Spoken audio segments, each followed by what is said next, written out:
টাকার অঙ্ক দেখে লোক দুটোর জীর্ণ চেহারা শুকনো হলো আরো। বিরাট চোখে একে অপরকে দেখলেন। নিরুপায় হয়ে টাকা নিলেন হাতে।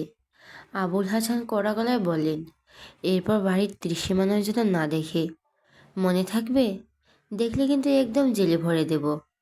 অসহায় লোক দুটো হুমকি শুনে আতঙ্কিত হলেও মাথা নামিয়ে প্রস্থান নিল বিভ্রান্ত কদমে। আবুল হাসান চশমা ঠেলে বিজয়ী হাসলেন। পিছনে ফিরে চাইতে মুখোমুখি হলেন ওয়াচম্যানের উষ্ণ দৃষ্টির। তবে রাগ করার সাধ্য ওনার নেই।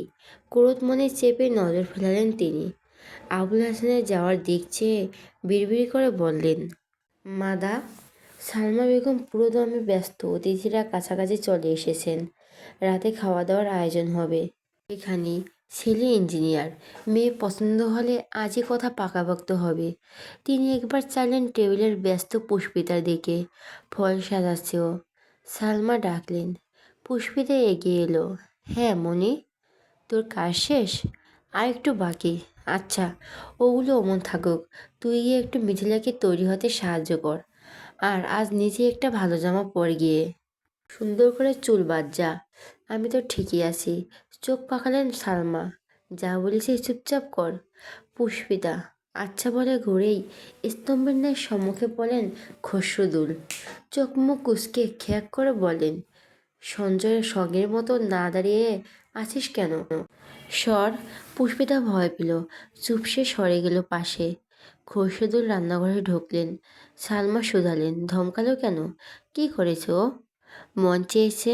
আচ্ছা, তোমার কি বুদ্ধি শুদ্ধি হাঁটুতে নেমেছে? সালমা বুঝতে না পেরে বলেন, আমি আবার কি করলাম? কি করলে?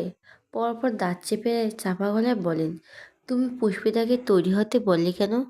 ওকে কি পাত্রপক্ষের সামনে নিয়ে যাবে? হ্যাঁ, ও তো মিথিলার বউ। খসরুদুল পথিমধ্যেই চেতে বললেন, ও মিথিলার বোন নয়, খালাতো বোন। আর আপন বোনের অনেক তফাৎ। তোমার বোনঝি যখন পাত্রের সামনে যাবে, আমার মেয়েকে রেখে যদি ওকে পছন্দ করে ফেলে? সালমা হা করে বলেন, এসব কি বলছো? ও তো এখনো ছোট। ছোট হলেও বিয়ের বয়স হয়নি। সালমা বেগম খেপে গেলেন। তেজি হাতে খুন্তি নাড়তে নাড়তে বলেন, পছন্দ করলে করবে। তুমি তো এমনিতেই ওকে পড়াতে চাও না। খাওয়ার খোঁটা দাও। এই সুযোগে বিয়ে দিয়ে বিদায় করব। সমস্যা কি? বেঁচে যাবে। বোঝা নামবে তোমার। খোরশেদুলের মোটা নাক ফেঁপে উঠল।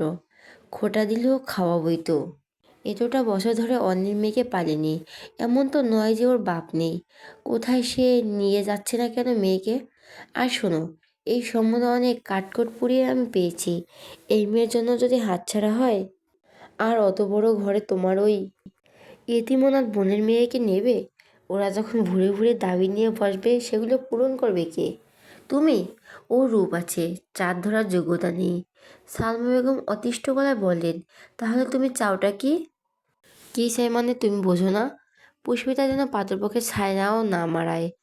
আমার মেয়ের এই সম্বন্ধে যদি ভাঙেই সালমা, তোমাদের দুজনেরই খবর আছে, মনে রেখো। হম্বিতম্বি করে খসে রান্নাঘর ছাড়লেন। সালমা আহত চোখে চেয়ে রইলেন কিছুক্ষণ। কোটর ভাঙল সাহসা। মৃতবনের সূক্ষ্ম মুখটা ভেসে উঠল স্পষ্টে। হঠাৎ কিছু একটা ভেবে দ্রুত পায়ে বেরিয়ে এলেন বাইরে। একবার উকি দিলেন মেয়ের ঘরে। পুষ্পিতাকে না দেখে শুধালেন, পুষ্পিতা কই? আয়নার সামনে দাঁড়ানো মিথিলা নিষ্প্রভ। কাঁধ উঁচু করে বলো, আমি কি জানি? রাহাত বলো, আপু ওয়াশরুমে মনে হয়। সালমা বেগম স্বস্তির শ্বাস ফেললেন। যাক, মেয়েটা কিছু শোনেনি তাহলে। এমনিতেই ওইটুকু মানুষের কপালে দুর্ভোগের অন্ত নেই। এসব শুনলে কষ্ট পাবে আরও। তালুকদার ভবন, দোতলার ডুপ্লেক্সের বিশাল আলিশান বাড়ি। বাইরে থেকে ভেতরে অধিক বৃহত্তর আর চওড়া। চারপাশটা সব কিছুতে ঝকঝকে। আভিজাত্যের ছোঁয়া হলদে কারা আলোয় চতুর্মুখী দেওয়াল মহিমার্জিত। ডিজাইনের আসবাবপত্র গ্র্যান্ড পন্তবস্তু পূর্তবস্তু প্রতিটি কোণ ঐশ্বর্যের নিপুণ দৃশ্যে বন্দী। ঠিক যেন বিলাসিতা অনন্য এক মূর্তি। জামশেদ তালুকদার সোফায় বসে, পরনে এখনো বাইরের কাপড়। সেন্টার টেবিলে ধোয়া ওঠা কপিটা নিরলস পড়ে আছে। উষ্ণতা কমে রূপ নিয়েছে শরবতে। হাতের আঙুল ঘষতে ঘষতে দেওয়াল ঘড়ির দিকে চাইলেন তিনি। পরপর চোখ বোলালেন সদর দরজায়। তার থরহরা পাথরের মতো মুখটা নিয়েই ভয়ে সিটিয়ে আছেন লুৎফা বেগম। স্বামীর ক্রোধর্ষিত চোখ মুখ দেখে ক্রমশই বিভ্রান্ত হচ্ছেন, কিন্তু কিছু জিজ্ঞেস করার স্তব্ধতা অবধি হচ্ছে না। নির্ঘাত ছেলেটা আবার কিছু করেছে? তার উতলা নয়ন এলোমেলো পায়চারি করছে, একবার স্বামীকে দেখছে, একবার দরজা।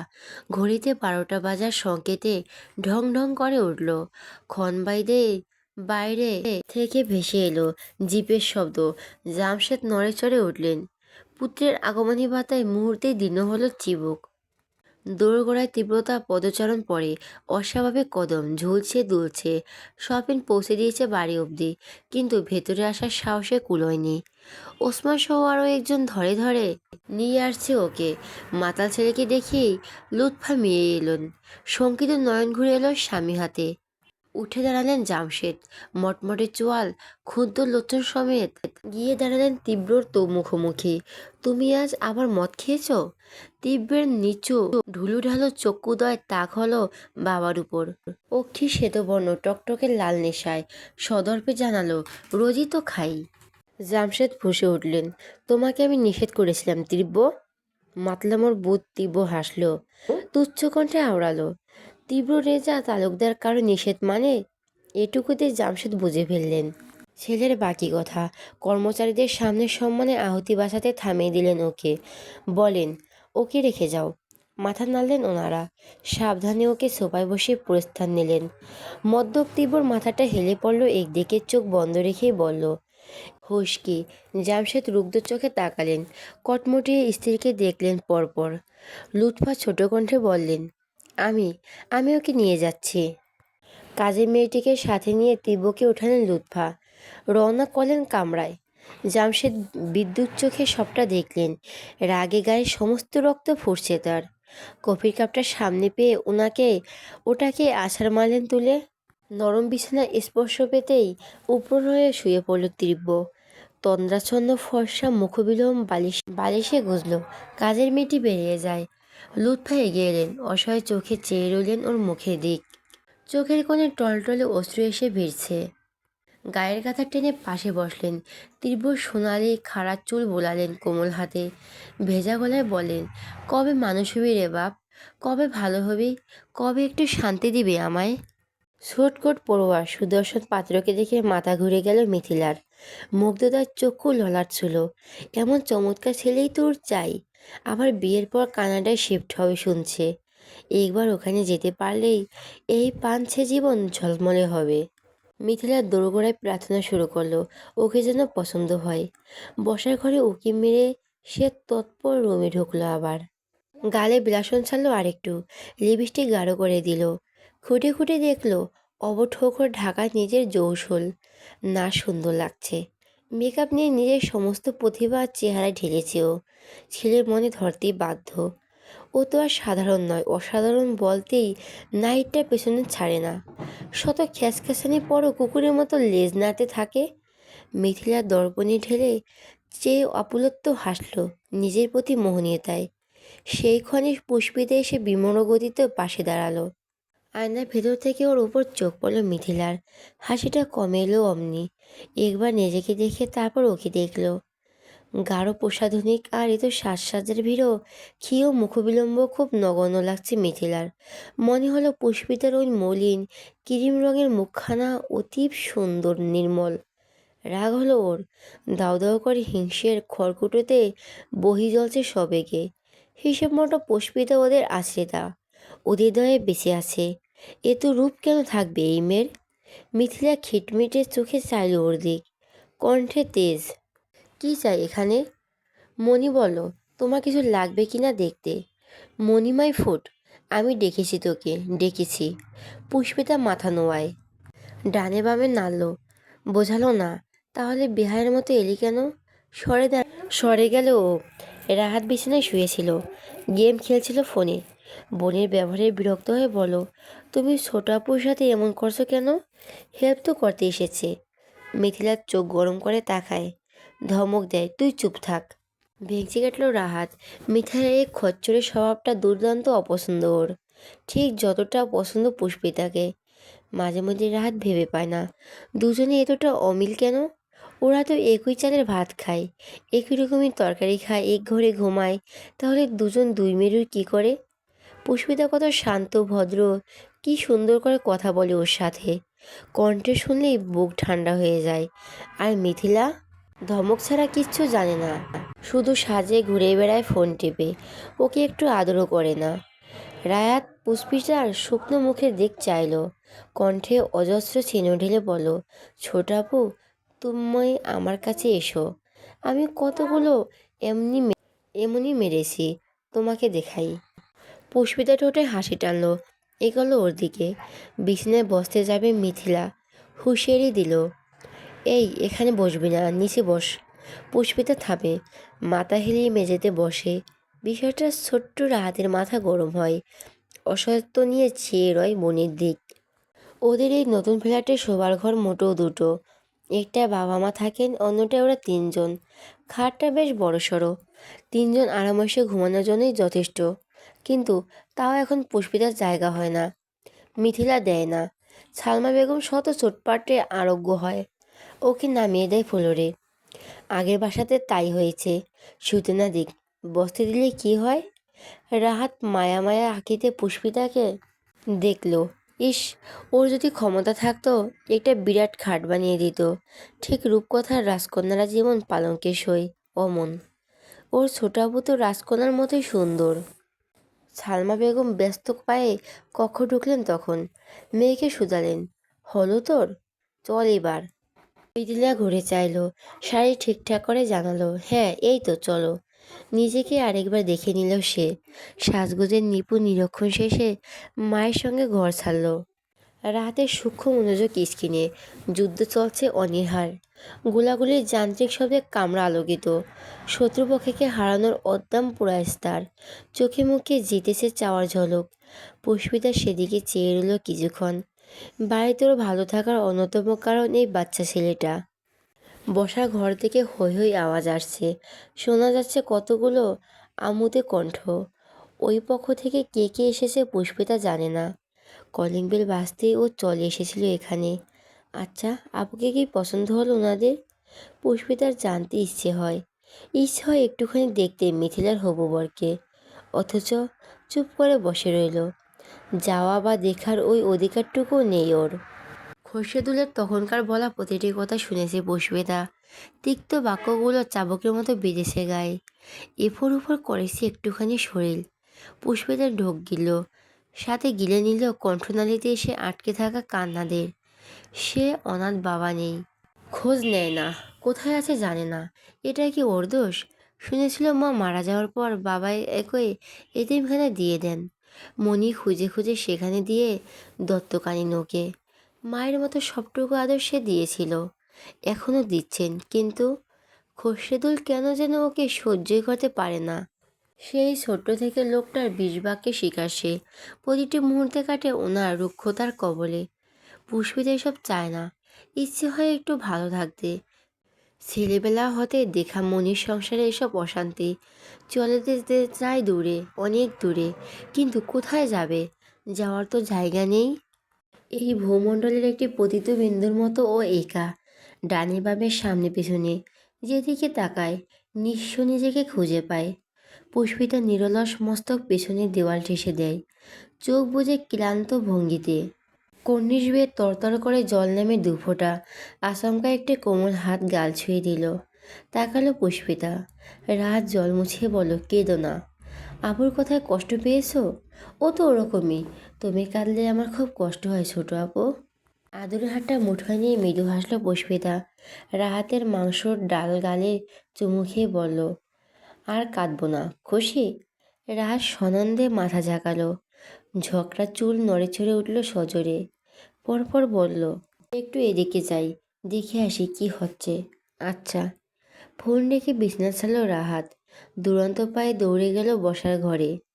পুষ্পিতা বসে রইল অমন, আস্তে ধীরে হাঁটুতে থুতনি নেমে আসে। 18 বছরের জীবনের হিসেবে নিকেশ মস্তিষ্ক ব্যস্ত হয়। মৃত মায়ের জন্য ভেতরটা হু হু করে কাঁদে, ক্ষোভ জন্মে নিষ্ঠুর সে বাবার প্রতি। আচমকা পায়ের শব্দে মাথা তুলল পুষ্পিতা। মিথিলায় ঢুকেছে, সঙ্গে তার হবু বর পলাশ। দুজনকে আলাদা করে কথা বলতে পাঠানো হয়েছে এ ঘরে। পুষ্পিতা এক পলক ওনাকে দেখেই তৎপর দৃষ্টি নামালো।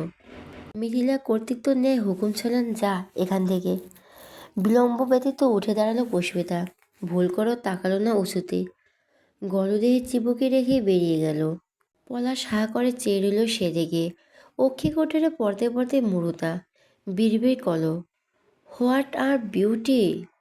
তার ধ্যান ভাঙল মিথিলার গদগদ কণ্ঠে। বসুন না, দাঁড়িয়ে কেন? হুঁ। গলা খাকিয়ে দিল পলাশ। জিভে ঠোঁট ভিজিয়ে ফের পুষ্পিতার পুরস্থানপটাই চাইল। তার মস্তিষ্ক দিশেহারা ঘুরে গেছে।